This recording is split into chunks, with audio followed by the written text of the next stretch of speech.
2022년은 그 연준이 계속 금리를 올리면서 인플레 파이터를 제청을 했죠.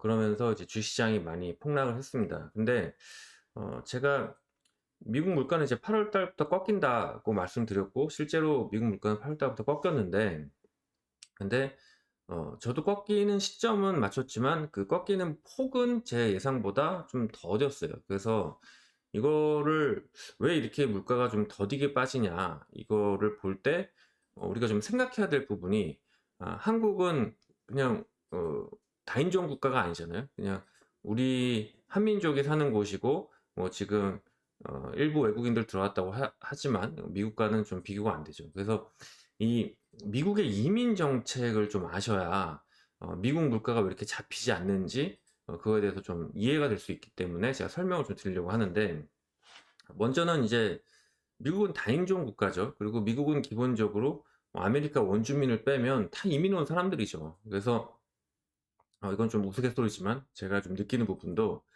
상대적으로 역마살이 강한 사람들이 많아요.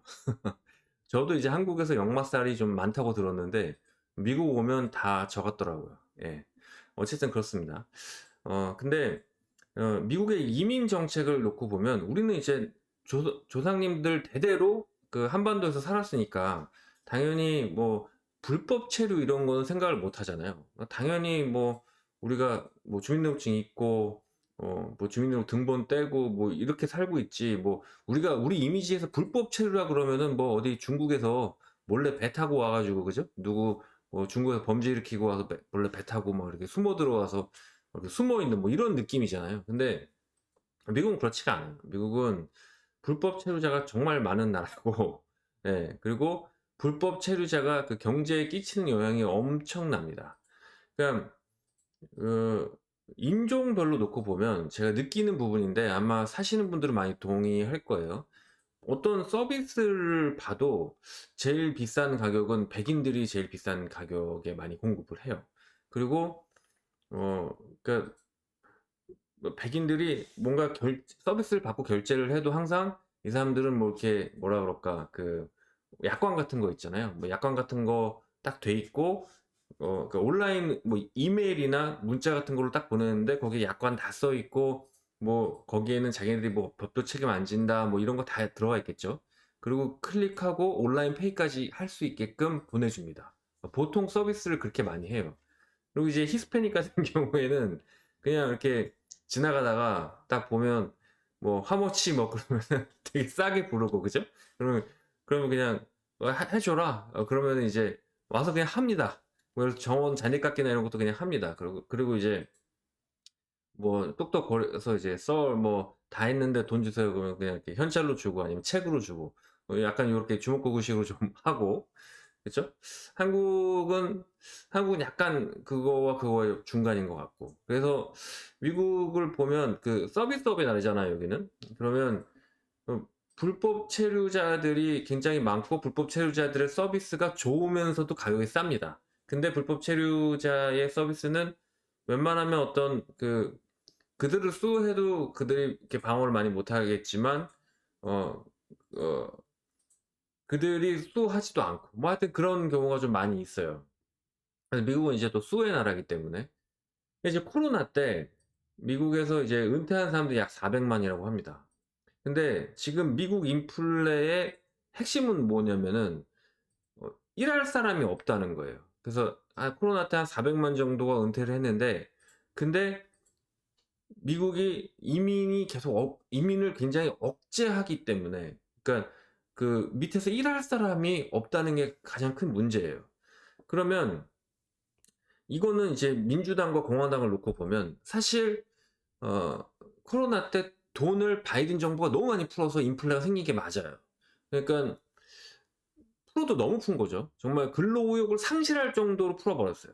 진짜 그냥 주는 돈으로 그냥 놀겠다는 젊은이들이 너무 많이 생길 정도로 진짜 돈을 너무나도 풀었어요. 그리고 당연하지만 인플레는 그거에 대한 후폭풍 따라올 수밖에 없습니다. 그런데 이민 정책으로 놓고 보면은 공화당은 굉장히 이민을 좀 배제하는 정책이고요. 민주당은 그래도 이민을 받아들이는 정책입니다. 그러니까 이게 흐름을 놓고 보면 일단 바이든 이전에 공화당이 집권할 때 이민이 굉장히 타이트했습니다. 그래서 이민이 많이 없었어요. 그래서 일손이 좀 부족해지는 약간 느낌? 그리고 코로나 때 은퇴도 많이 했고요. 근데 거기에다가 바이든이 막 불을 질러버린 거죠. 그냥 막 진짜 돈을 막 퍼부은 거죠.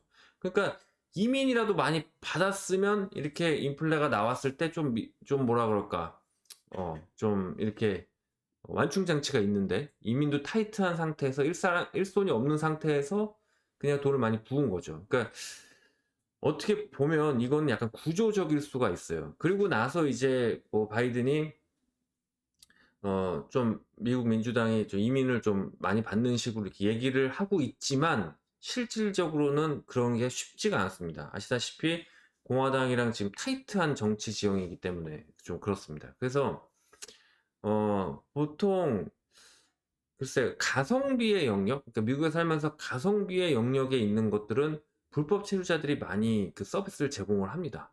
그리고 실제로 불법 체류자 같은 경우에는 한국처럼 막 범죄자 이미지는 아니에요. 그냥 뭐 얼마든지 있을 수 있고, 또 미국에서 살면서 너 영주권자니 시민권자니 물어볼 일은 거의 없습니다. 저 사람이 뭐 불법 체류자인지 뭔지 알 리도 없고, 그리고 심지어 불법 체류자들도 이게 열심히 사업을 하고 사업 확장도 하고 부자고 뭐 오너도 많아요. 그런 사람들 또 나중에 법원에 나 불법 체류자긴 한데 이렇게 미국 경제에 기여하고 있다. 그러면서 시민권 받습니다. 그리고 불법 체류자로 살아가면서 뭐 보험 같은 것도 다 들 수가 있고 그래요. 근데 이제 한 가지 안 되는 거는 고국으로 돌아갔다가 들어오질 못해요. 왜냐면 미국에서 이제 그 체류 신분이 없으면 비행기를 태워주질 않습니다.